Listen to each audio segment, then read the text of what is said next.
RAM, that is Random Access Memory, is a type of primary memory used to temporarily store all data and instructions actively utilized by the computer system.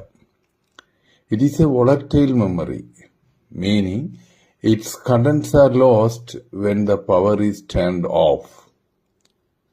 RAM enables the CPU to access data much faster than other types of storage and supports random access, allowing data to be read or written in any order. Types of RAM. 1. SRAM, that is static RAM, faster but more expensive. It's also commonly used as cache memory.